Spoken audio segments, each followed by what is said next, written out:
Middle class आज सरकार को वो गाना सुनाना चाहता है कि सारी उम्र हम मर मर के जी लिए, एक पल तो अब हमें जीने दो। काफी चर्चा हुई सर सरकार द्वारा कि हम मिडिल क्लास के लिए 12 लाख की टैक्स रियायत लेकर आए। मैं सर बतौर चार्टर्ड अकाउंटेंट ये बताना चाहता हूं कि ना ही ये टैक्स एग्जेम्पशन है, ना ही ये टैक्स डिडक्शन है, ये एकमात्र टैक्स रिबेट है। इस रिबेट का स्वागत हम सब करते हैं, हम सबको खुशी हुई, लेकिन मैं आपको इन तीनों में फर्क बताना चाहता हूं और ये दिखाना चाहता हूं कि कैसे चोर दरवाजे से इंडियन मिडिल क्लास से अभी भी इनकम टैक्स वसूला जा रहा है। वित्त मंत्री जी ने यह फैसला जब सुनाया तो कहा कि इससे भारत की कंजम्पशन बढ़ेगी, खपत बढ़ेगी और इकोनॉमी का चक्का, इकोनॉमी का पहिया चलने लग जाएगा। मैं आपको बताना चाहता हूं और इस सदन में भविष्यवाणी करता हूं सर कि इस टैक्स रियायत से इस देश की कंजम्पशन नहीं बढ़ने वाली। जब गरीब आदमी अपने घर में चूल्हा जलाने के लिए माचिस खरीदता है तो उस पर भी जीएसटी देता है, और अमीर आदमी जब सफर करने के लिए मर्सिडीज और बीएमडब्ल्यू खरीदता है उस पर भी जीएसटी देता है। जीएसटी वो लोग भी देते हैं जो इनकम टैक्स नहीं भरते, जीएसटी वो लोग भी देते हैं जिनको सरकार उन 80 करोड़ भारतीयों को जिनको फ्री राशन देती है, जीएसटी उनसे भी वसूला जाता है। सर इस बजट को सरकार ने मिडिल क्लास का बजट कहकर बताया और कहा कि ये मिडिल क्लास की सारी समस्याओं का हल है इस बजट में। तो सबसे पहले सर मैं मिडिल क्लास की चर्चा करना चाहूंगा, उसके बाद अपने भाषण के अन्य भागों पे जाता जाऊंगा। सर पहली बात तो यह है कि सरकारें मिडिल क्लास को एक आत्मा रहित कंकाल समझती हैं जिसकी हड्डियों पे चढ़ के $5 ट्रिलियन इकोनॉमी बनाना चाहती हैं।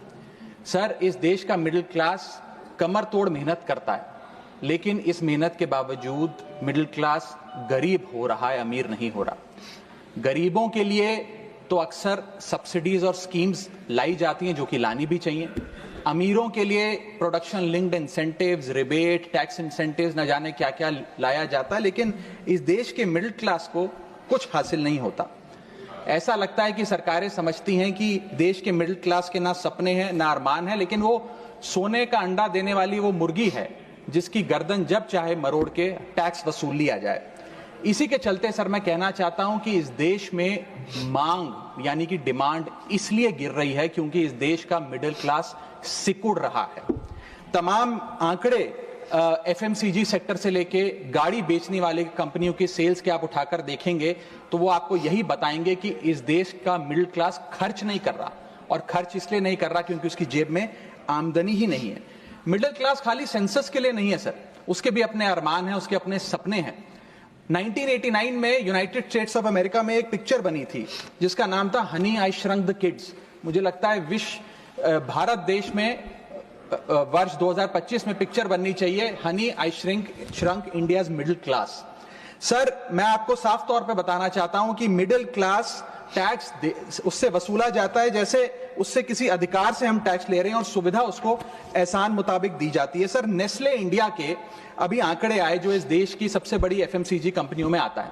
उस आंकड़ों में यह पता लगा कि 8 वित्तीय वर्षों में इस वर्ष सबसे कम ग्रोथ उन्होंने दर्ज कराई है। और जब नेस्ले इंडिया के चेयरमैन से यह बात पूछी गई कि क्यों आप अपनी लोएस्ट ग्रोथ पर आ गए, तो नेस्ले इंडिया के चेयरमैन ने कहा कि भारत का मिडिल क्लास खरीद नहीं रहा, भारत का मिडिल क्लास सिकुड़ रहा है।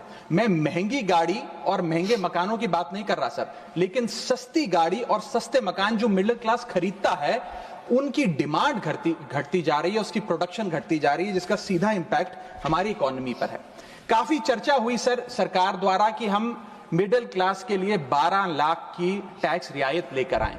मैं सर बतौर चार्टर्ड अकाउंटेंट ये बताना चाहता हूं कि ना ही ये टैक्स एग्जेम्पशन है, ना ही ये टैक्स डिडक्शन है, ये एकमात्र टैक्स रिबेट है। इस रिबेट का स्वागत हम सब करते हैं, हम सबको खुशी हुई, लेकिन मैं आपको इन तीनों में फर्क बताना चाहता हूं और ये दिखाना चाहता हूं कि कैसे चोर दरवाजे से इंडियन मिडिल क्लास से अभी भी इनकम टैक्स वसूला जा रहा है।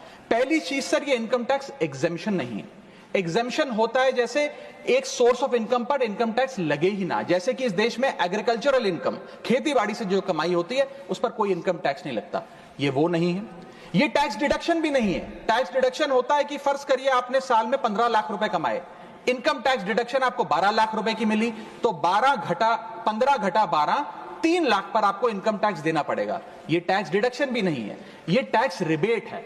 यानी कि 12 लाख तक अगर आपने पैसा कमाया साल में तो आपको इनकम टैक्स नहीं देना। लेकिन जैसे ही 12 लाख से ज्यादा, फर्ज करिए आपने 12 लाख 1,000 रुपए कमाया, तो पूरे 12 लाख 1,000 पे आपके स्लैब अनुसार आपसे इनकम टैक्स वसूला जाएगा। और दूसरी चीज, कैपिटल गेन्स पे, यानी कि अगर आप अपने कोई मकान बेचते हैं, सोना बेचते हैं, इक्विटीज बेचते हैं, शेयर्स बेचते हैं, उस पर जो कैपिटल गेन पे, मुनाफे पे लगता है टैक्स, वो इस 12 लाख की सीमा में नहीं आएगा, उस पे आपको अतिरिक्त टैक्स देना पड़ेगा। सर, लेकिन इस 12 लाख की रियायत से कितने लोगों को भारत देश में फायदा हुआ, यह भी समझने की आवश्यकता है। हम 140 करोड़ की आबादी वाले देश में रहते हैं, जिसमें मात्र 8 करोड़ लोग इनकम टैक्स की रिटर्न भरते हैं, और इन 8 करोड़ लोगों में से मात्र 3 करोड़ लोग इनकम टैक्स भी भरते हैं। यानी कि 8 करोड़ लोग इनकम टैक्स की रिटर्न भरते हैं, 5 करोड़ लोग जीरो इनकम दिखा के अपनी इनकम टैक्स की रिटर्न भरते हैं, जीरो टैक्सेबल इनकम, और उनसे कोई इनकम टैक्स नहीं वसूलती। लेकिन जो बाकी 3 करोड़ बचे, मात्र वो ही इनकम टैक्स भरते हैं। तो किन लोगों का फायदा हो रहा है, यह भी समझने की आवश्यकता है। और इसका मुकाबला आप करिए सर, सीएमआई का डेटा बताता है कि इस देश में कंजम्पशन के आधार पे 43 करोड़ इंडियन, 43 करोड़ भारतीय भारत की मिडिल क्लास में आते हैं। 43 करोड़ में से मात्र 2 से 3 करोड़ लोगों को ही इसका फायदा होने जा रहा है। उसका हम स्वागत करते हैं, लेकिन बाकियों के लिए क्या? वित्त मंत्री जी ने यह फैसला जब सुनाया तो कहा कि इससे भारत की कंजम्पशन बढ़ेगी, खपत बढ़ेगी, और इकोनॉमी का चक्का, इकोनॉमी का पहिया चलने लग जाएगा।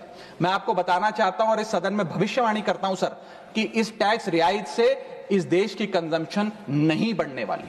अगर आप वास्तव में इस देश की खपत यानी कि कंजम्पशन बढ़ाना चाहते हैं, तो आपको इनकम टैक्स के साथ साथ जीएसटी नाम का टैक्स कम करना पड़ेगा। क्योंकि जीएसटी वो टैक्स है जो इस देश का अमीर से अमीर आदमी और गरीब से गरीब आदमी भी देता है। जब गरीब आदमी अपने घर में चूल्हा जलाने के लिए माचिस खरीदता है तो उस पर भी जीएसटी देता है, और अमीर आदमी जब सफर करने के लिए मर्सिडीज और बीएमडब्ल्यू खरीदता है उस पर भी जीएसटी देता है। जीएसटी वो लोग भी देते हैं जो इनकम टैक्स नहीं भरते, जीएसटी वो लोग भी देते हैं जिनको सरकार, उन 80 करोड़ भारतीयों को जिनको फ्री राशन देती है, जीएसटी उनसे भी वसूला जाता है। तो सही मायने में अगर आप भारत में खपत यानी कि कंजम्पशन को बढ़ाना चाहते हैं, इकोनॉमी रिवाइव करना चाहते हैं, तो आपको जीएसटी कम करना पड़ेगा और जीएसटी स्ट्रीमलाइन करना पड़ेगा। सर, मिडिल क्लास इस देश का सबसे देशभक्त क्लास है जो सबसे ज्यादा टैक्स देता है। और सर, जब नौकरी से लौटता हुआ साधारण पैंट शर्ट पहने मिडिल क्लास का आदमी मेट्रो की लाइन में खड़ा होता है, तो उसे यह चिंता नहीं होती कि घर जाकर कौन सी पिक्चर देखूंगा या कौन सा पकवान खाऊंगा। उसे यह चिंता होती है कि मैं अगले हफ्ते अपने बच्चों की फीस कैसे भरूंगा, बाबूजी का ऑपरेशन कैसे कराऊंगा, या बड़े साल नौकरी कर ली, अब एक स्कूटी खरीद लेता हूं। लेकिन जब बाजार जाता है तो पता लगता है वो स्कूटी जो 4 लाख की, जो 40,000 की मिलती थी, वो अब 1 लाख रुपए की मिलने लगी, या वो ऑल्टो गाड़ी जो 3-3.5 लाख की मिलती थी अब 10 लाख रुपए की मिलने लगी। ये सच्चाई है सर, और इसलिए है क्योंकि सर सैलरी बढ़ती नहीं, बचत होती नहीं, सिर्फ और सिर्फ महंगाई बढ़ती है। और सर, मैं ये भी आपको बताना चाहूंगा, रिपोर्ट्स बताती है, इकोनॉमिक सर्वे ऑफ इंडिया बताता है कि सैलरी औसतन मात्र 3% बढ़ी है पिछले वित्तीय वर्ष में, जबकि food inflation 10%, health care inflation 15%, और कंज्यूमर प्राइस इन्फ्लेशन और न जाने कितनी इन्फ्लेशन तो इनसे कहीं ज्यादा ऊपर आंकड़ों पर आज मंडरा रही है। लेकिन उसके मुकाबले सैलरी मात्र 3% बढ़ी। सर, देश का मिडिल क्लास एक बहुत बड़े डेट ट्रैप में भी फंसने जा रहा है। मैं ये भी भविष्यवाणी आज करना चाहूंगा, क्योंकि भारत का household debt to GDP ratio आज 40% पे खड़ा हो गया। सरल भाषा में बताऊं तो भारत के मिडिल क्लास परिवार आज रोजमर्रा के जीवन के लिए, अपने डेली एक्सपेंसेस के लिए लोन लेने पर मजबूर हो गए हैं, चाहे वो पर्सनल लोन हो, चाहे वो क्रेडिट कार्ड के जरिए हो, या चाहे वो अन्य प्रकार से फाइनेंशियल इंस्टीट्यूशन से ब्याज पर पैसा लेना हो। यानी कि जो सैलरी 1 तारीख को आती है, वो पहले ही आपके रोजमर्रा के जीवन में जो आपने खर्चा करने के लिए ब्याज पर पैसा लिया हुआ है, उसके भुगतान में लग जाती है। और इंडिया का मिडिल क्लास एक डेट ट्रैप में फंसता जा रहा है। ये लोन कोई मकान बनाने के लिए या दफ्तर खरीदने के लिए या एसेट क्रिएशन के लिए नहीं है, ये day to day expenses meet करने के लिए, जो भारत के मिडिल क्लास को एक डेट ट्रैप में खड़ा करता जा रहा है। सर, सैलरी तो 7 तारीख को आती है महीने की, लेकिन 1 तारीख को मकान मालिक आ जाता है दरवाजे पे दरवाजा खटखटाने की किराया दो, और सारी उम्र काम करने के बाद एक मिडिल क्लास का आदमी सोचता है कि अंत में रिटायरमेंट के समय एक छोटा सा अपना मकान, जमीन खरीद के मकान बनाऊंगा।